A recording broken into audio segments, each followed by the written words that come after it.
Welcome to Trading Photos. You're watching CY Entertainment tonight. We're out here on location with Benjamin Adams. Hi, Yes. Ben. How are you today? Fantastic. How do you feel? I'm good. Very happy to have you here on CY Entertainment tonight. Nice. I'm glad to be in the building. Tell us all about your business, what it is that you do. You're a stylist, and you talk. Absolutely. I'm a stylist. I'm an actor, model, and event coordinator. I work with style fashion. I work with arts hearts fashion, and I work with metropolitan fashion. The headquarters is located in Los Angeles, but we fluctuate. We go back and forth, meaning sometimes we fly out here to New York for New York Fashion Week. So LA Fashion Week, New York Fashion Week, which LA Fashion Week was in October, and in September was New York Fashion Week. I'm also a stylist. I styled a young female that was on America's Next Top Model. Her name is Ava Capra. She's a close friend of mine. She's 22 years old, aspiring actress, model, and singer. And she's gonna be, I guess, the next best thing. I also styled Barry Jenkins, which he won Academy Award for his movie last year called Moonlight. And I'll also host a party for him at the Sunset Tower Hotel last year in Los Angeles. So life is great. Well, that's fantastic. Yes. Okay, so what's next for you? Oh, next is I got a lot of new projects up and coming in New York, in LA, in Miami, in Atlanta.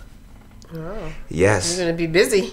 Very busy. If I'm not busy, something is seriously wrong. So is there anything that's not going to be so hush-hush so we can hear a little bit? No, pretty much it's nothing gonna be hush-hush. I mean, it's my time, you know, I'm in prime, Okay. so it's like it's now or never. And I've been doing it a long time, so I think it's time for me to take it to the next level, which I certainly will because I have the right people in my circle. And because I have the right people in my circle, they pass the torch to me. So the torch is being passed to me, therefore I can't fail. But I have failures in my life because if I didn't have a failure, I wouldn't be successful. So part of being successful is part of failing. Right. So I would encourage anybody, whatever they doing, whether it be acting, model, or singing, or being a director or a producer, always be prepared for failure. Because if you prepare for failure, then success is right next door. Just it's a matter of time, and don't give up. Stay determined, be passionate, live life, and let life take its course. Nothing happens overnight. Michael Jordan become the best overnight. Michael Jackson to become the best overnight. Yeah, it's a lot of work. Hard work. There's nothing wrong with that. Yeah, no, it's healthy. It's pretty enough. outcome. Everybody have enough time for play. It's never going nowhere. Right. And I'm a good-looking guy, so I know a lot of girls. I have a lot of fun, but I love what I do. I do what I love. That's more important to me than anything because it's me. Have you done some modeling too? Because you're tall. Yes, I have. How tall are you? 6'2". That's a nice height. I guess it's tall enough. Yeah, no, definitely for men. Yeah. If I was in the NBA, I'd be the smallest guy in the court. I'd be the point guard. Yeah. That's the truth. Well, you would be the what? The, Smallest guy in the court. Oh, really? Yeah. Oh, because I know Nate. He was pretty short, right? Nate Robinson. Yeah. It was like 5'8", Short. 5'7". Yeah, that's short for basketball. Right. Yeah, for basketball. But he was great. You. That's why he was there. Yes, absolutely. So now your upcoming ventures, that is. Yes. I want to hear about that. So I have a deal. It's actually on the table as we currently speak with a guy named Max Forzan, and it's called Multicultural International, CIA. So it's pretty much like a production company for up-and-coming actors, models, etc. So as we speak, instead of me just doing films, we're looking for commercials. So I'm in the process of him submitting my info for commercials. Because I think if I do the commercial, that take me to the next level. I already have the look, and one commercial could change my life. Good. That's commercials now. Yes, yes, that's the big thing. No, but that's smart. You know, you have to dabble around and see what gets I you mean, there. it wasn't me. It was his. He suggested that was his plan. That's what he told me. I think for somebody who's been around like myself, who've been doing what I've been doing for a while and seem like I haven't got progress. I have, even though I ain't become like totally popular and famous. I'm progressing because I'm doing better than I was doing last year. In my mind, I know that though. He don't know that. I know that. By me meeting him and me signing a deal with him, that's already doing great. Right. Right. That already speaking for itself. You're moving in the right direction. There it is. That's all that matters. Good. If I can, it's like if I was a child and I grew up like Michael Jackson, and then I meet somebody who actually can introduce me to him. That's good enough right there for me. The only next thing is like, let's make it happen. Lights, camera, action. Now I put you on the stage, and now it's your time to take place. That's all I ask for. Get to the destination, meet the right people. I'll finish the rest. There's no way I can't. So I know that I met you here in New York. Yeah, you met me about 3.5 years ago. We met at Suite 36. Right. I remember exactly where I met you at. An event that I was doing with Natasha British Nair. Yeah, I know who she is. And you was living in New York at the time. Yes, I had. I had just got back from New York after being gone for like 11 years living in Los Angeles. I actually came back to be with my family because my real family is from New York and Florida. They don't live in the West Coast. It's just me by myself. Okay. And how long have you been in living in LA? This year it'll be 13 years. It feel like it was 6 because it go by so fast. But it only go by fast when you're doing what you have to do. That number sounds so familiar to me. Hey. That's how long I lived in LA, for 13 years. Wow. Before I moved back to New York. Wow, Yeah. small world. Hey. Yeah. It's about the balancing of the time. Yeah. So you're there in LA, and what's happening there? Most of the things I do in LA is like I coordinate all the fashion events. Pretty much metropolitan fashion, style fashion, arts fashion, and I also recruit the models. So I have my hands in a lot of stuff. I'm not just an actor and a model, and I do the directing. I film, I produce. So I'm a person where I wear a lot of hats. So I might recruit the model, I get her signed, and then I find the designers so she can model the clothes for her. So I do a whole lot. Yeah. But it all makes sense because one day I want to have my own line. And when I have my own fashion line, which would be like high-end fashion, couture, I already have the models that's in my circle that already be there for me, that I'm gonna have them underneath a contract.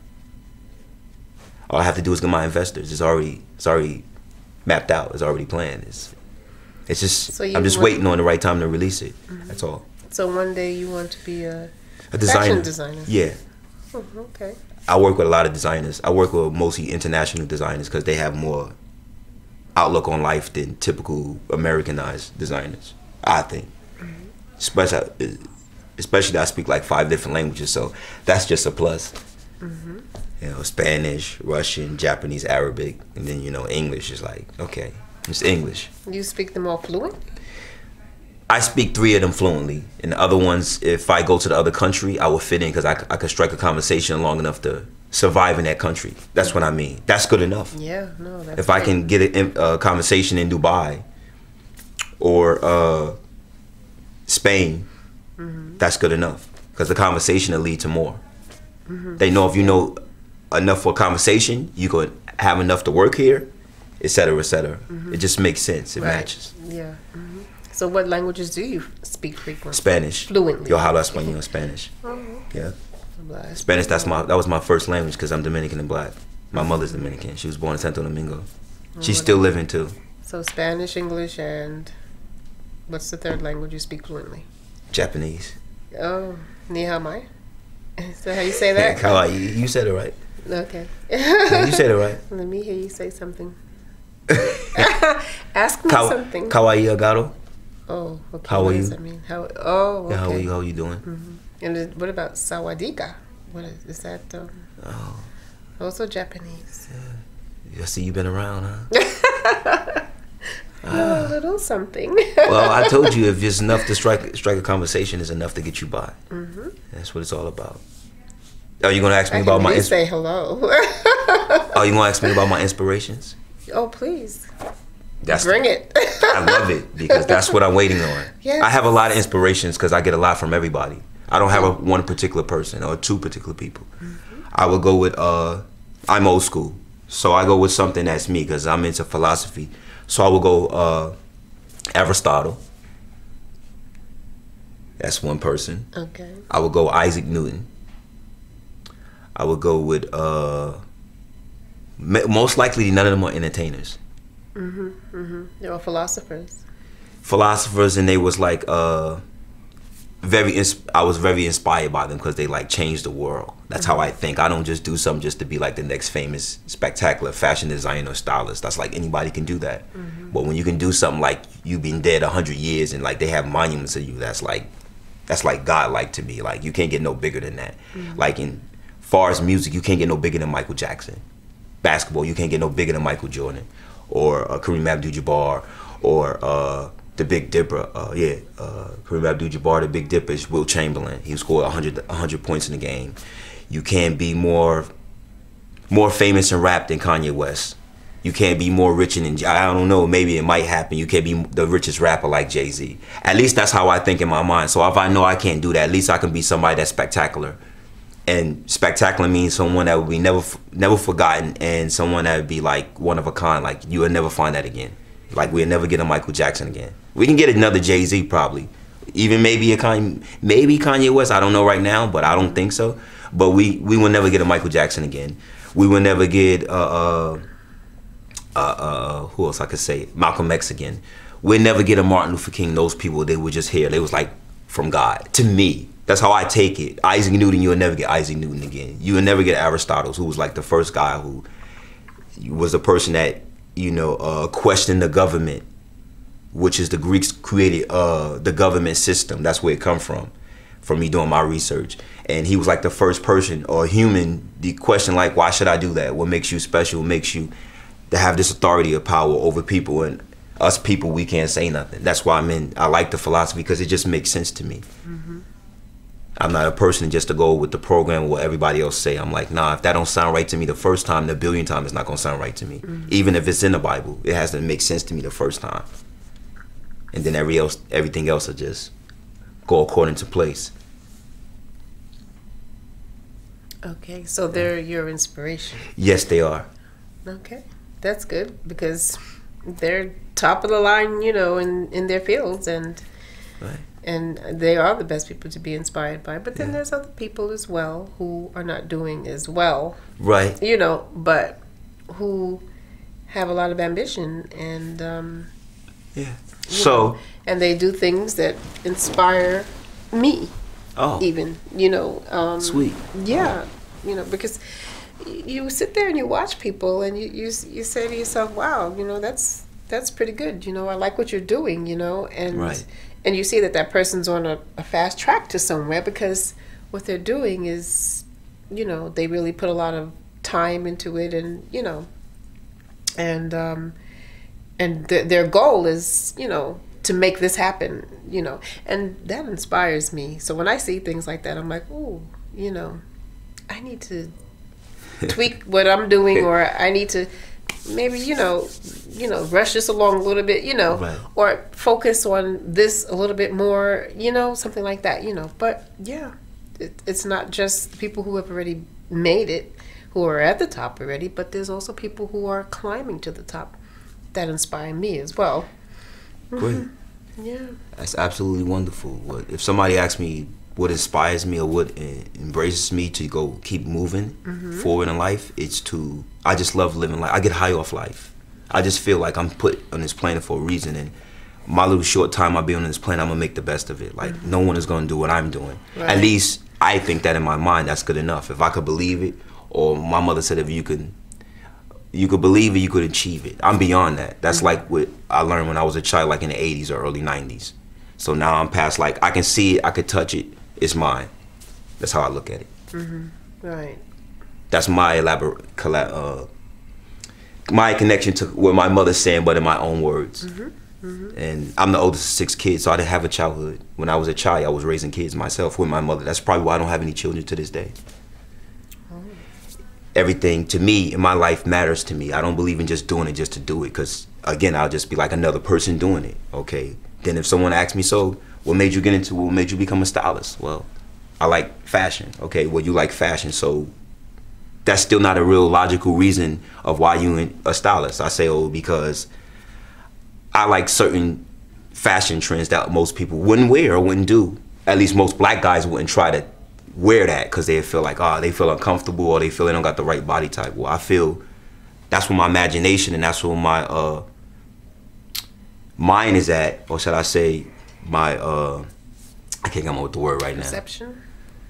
Perception is one. That's not the word I want to say. That's not the word. No. Yeah. That's what my I said already imagination. I can't remember. But anyway, that's where my personality is at. Oh, that's what I'm gonna say. A piggyback. Okay. I believe we are in a time where everything matters how you look. Doesn't matter what race you are, doesn't matter your age or nothing. Because being in LA, I learned the hard way. It was maybe some people I wanted to get a chance to or talk to. I might have seen them, but I was scared and nervous because I thought I wasn't dressed the proper way. I was always a person that could dress, but maybe I thought I wasn't dressed good enough for these people. That's all right. So now, 10 years later, or however many years later, I know in my mind now, it does matter how you look. So I'm a person I kind of like mix it up. I might wear a tux, but I wear it for special occasions. I might wear the suit, again, for special occasions. I'm more like casual couture. I might have like some nice designer sneakers on, like I got on, the leather pants, or like a polo sweater. Right. But if you look at it, you like, that's him. And then when you hear the way I speak, it just matches. Then if you see me with a suit or tux on, it's like, oh, everything just, whatever I put on just look right. But I created that perception because it's how I speak. So if I talk to somebody on the phone, they never see me, and I say, oh, I'm into fashion, then they say, okay, you just buy designer clothes, big deal. Then I text a photo of how I look, and they're like, wow, that's how he look real nice in that. And he pulled that off. I couldn't pull that off. Like, I inspire people to try things they would never try. That's what I'm basically saying. And I think it's a time for people to step it up on their fashion sense. You know, especially I think some women, I just think part of being a female, I would say, feminine side, they should know how to dress. I'm inspired by beautiful women that can dress good and talk good. That's what I like. That's what I'm attracted to. She might not even be extremely smart. That's all right. She might not be Oprah status. That's all Gail status. That's just perfectly fine. But if she believes in herself and she dressed the best she can dress, her body type, not doing too much, or her age, that's good enough because she's being who she is. Right. Most females, they do a lot of things to fit in today. Or maybe I should wear a miniskirt because I want to be sexy, but that don't look right on you. Or that make you look like this. I say if that's what you choose to wear, then you rock it to the core, meaning like I wore this with all my dignity, all my pride, and I feel comfortable, and that's so be it. What you think about me is so what? And I think it's that time for people to be comfortable with what they wear, what they say. I believe what you say is how you wear, is also like what you wear. Like how I speak is like how I dress. It just makes sense. Yes, I agree. It just makes sense. Like if I had Tim's on, then maybe I'd probably be rapping. And gold teeth on my mouth, I'd probably be rapping. That's funny. But that's how the world perceive people. Yes, it's true. Especially in Los Angeles. Oh, yes, I know. Yeah, it's interesting. So I'm going to be the person to be the break of like, well, that's what it is. And I dress like this, and I believe this, and this is why I believe it. Most people wouldn't know I'm into philosophy, but if they've been around me long enough, they could hear it. It sounds like a philosophical person, because I just know philosophy is a way how you think, and if you think a certain way, you're going to attract certain people and a certain lifestyle. Right. That's how it happened for me. I believe in spoken. I speak it into existence. That's how it happened for me. I wasn't born with a gold spoon in my mouth. I'm black. Like, come on now. How did it happen for me? Because I believed it and I spoke it to existence. And then I would dress. I look in these magazines. I'm like, all this expensive stuff. Maybe I couldn't afford Gucci and Versace. I got a lot of that now. Once upon a time, I was doing H&M Zara. But when I wore H&M Zara, I made it look like it was Gucci Versace. Right. Because I just gave that vibe off like, yeah, I'm the man. I just gave it off like I'm the man. And then when I got the attention to people who actually was wearing that or who work with the companies, before you know it, then I can afford to buy what they had. But I made myself fit in. I made it work for me. And I believe a lot of people need, if they want to get into certain kind of scenes or arenas, they need to do that. And that's just what it's going to take. It's no beating around the bush on that. You can't hop, skip, and jump and think, oh, I just want to do it like this, and I want to be the best stylist, and I want to be the best acting model, and all this ludicrous stuff. That's like, that's just complete, like, it just don't make sense. Or it's like a facade that's make-believe. The real way is like, I'm going to sit and read magazines about how these people move and how they talk, and I'm gonna try to practice it. Like I'll be in the bathroom when I was just a boy. I used to be in the mirror practicing how to rap and sing. I still do that with movie scripts. So I look in this mirror and I repeat it over and over until I get it. But I make myself get it, because I know if I don't get it, I'm not gonna get it at all. That's how it works. You have to force it sometimes, and when it's forced, that means like I really want to do this. I just think if people want to do something, you ain't gonna hesitate. You just gonna do it. Right. No matter if it's in the rain, sleet, or snow, none of that matters. That's very true. You're absolutely. I never have excuse. I never have excuse. I wasn't born with excuses. If you did have an excuse, and there must be some reason why you didn't want to do it. You know. I look at excuse. That's doubt. Once you think that way, the whole scenario, the whole sentence is no good. I know. You know, because I fall into the trap of sometimes because I'm a big procrastinator. I know that I am by nature. I just know who I am. Right. If you know that, that's good enough. And it really as long as you know that. That's why you have to know yourself. Exactly. Which a lot of girls or people don't know themselves. I'll do it if it's not important. Nah, I think everything's important for me. But that's how I think of myself. If I'm home all day long, for example.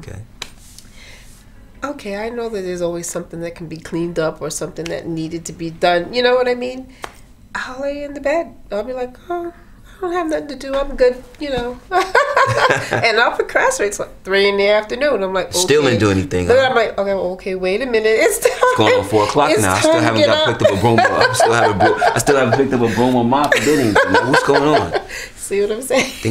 Only thing I got was brush my teeth and bathe, huh? And 8. You know what I mean? It's more to life than just doing that. But yes, you do. You really have to, narrow down and focus in and, and make yourself, do these things that is set forth for you to do. I mean, otherwise, I just be laying in the bed all day long. It's not gonna, nothing will get done. It's not going to sweep itself. The floor is not going to mop itself. Someone has to do it. Somebody's got to sew that garment. Yeah, somebody had to be here early in the morning and set up this whole stage. So, yeah. Yeah. You really have to, Oh, if you ask me about confidence, I would say, happen. If you ask me about confidence, I just think that's within yourself. You can't teach that. I just think you got it or you don't. Like, it's different degrees of confidence. It's confidence like, oh, I'm nervous, or afraid to ask this girl out for a number. Or it's confidence, I'm trying to get this 6-figure, nice career job. Then it's serious. So if someone asks me about confidence, I think it's different degrees. I don't even look at it as confidence. I just think it's like, you either got it or you don't. Right. Either you know how to talk and you know how to make it happen, or you that good salesman person, or you don't. You like Donald Trump said, the art of the deal. He's probably the only famous person, now he's the president, that I was like inspired by as a child. It's probably Donald Trump, that's it. It's only because the methods that I learned from him reading his books, I used it in real life and it really worked. He was the one I knew, you ain't gotta wear Gucci, Versace, you ain't gotta be like $20, $30 million. But if you act and carry yourself like it, you will attract those kind of people. That is a fact.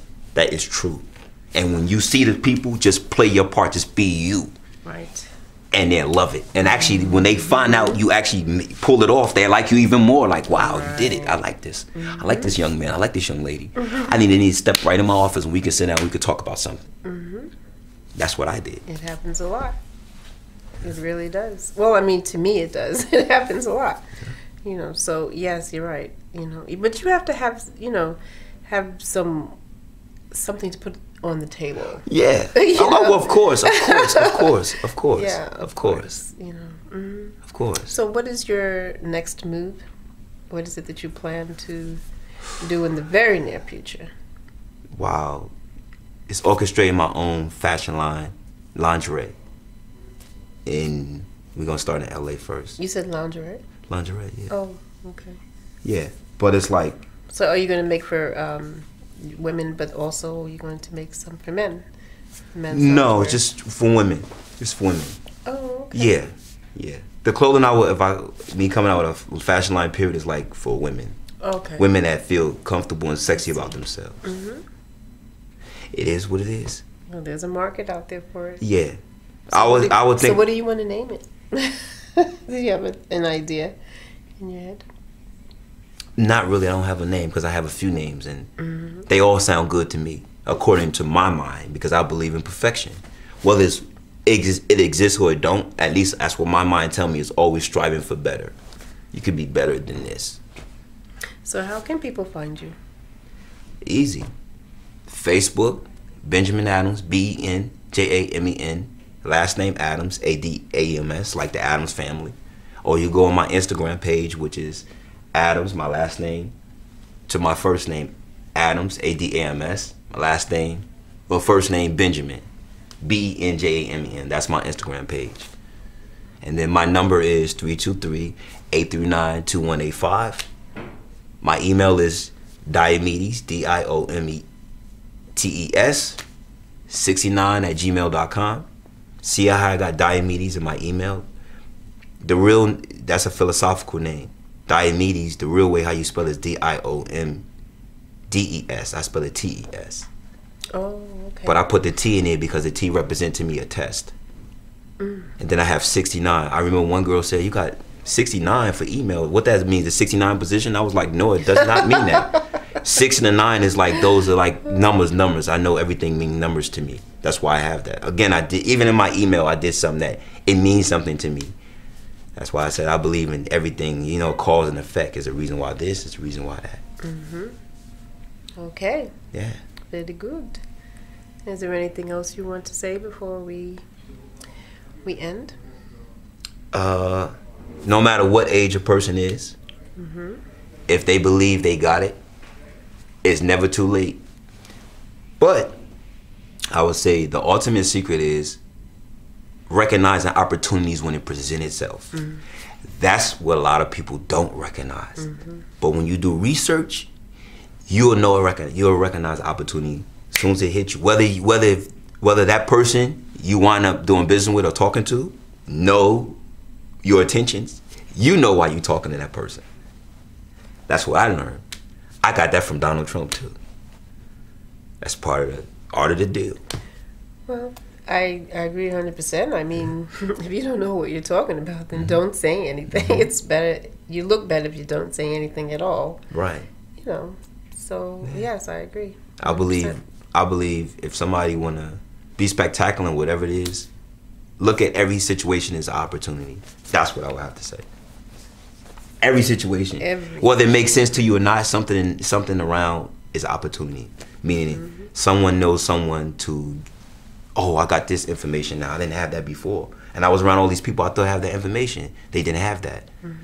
That's how it happens to me. Everything I have around me, I learn from it. Good. And that's why you'll get there. Oh yeah, when I get there, it's gonna be like no other, because what I'm doing, no one else gonna do that. They not taking they not putting their mind that far. Like I said, it went from if I could believe it, I could achieve it. I go from if I could see it, I could touch it, I could grab it, it's mine. That's where I'm at now. Okay. You can pretty much feel it already, right? You're like yeah. Good.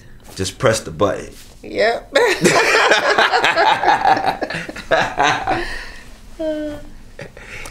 Okay, that was Benjamin Adams.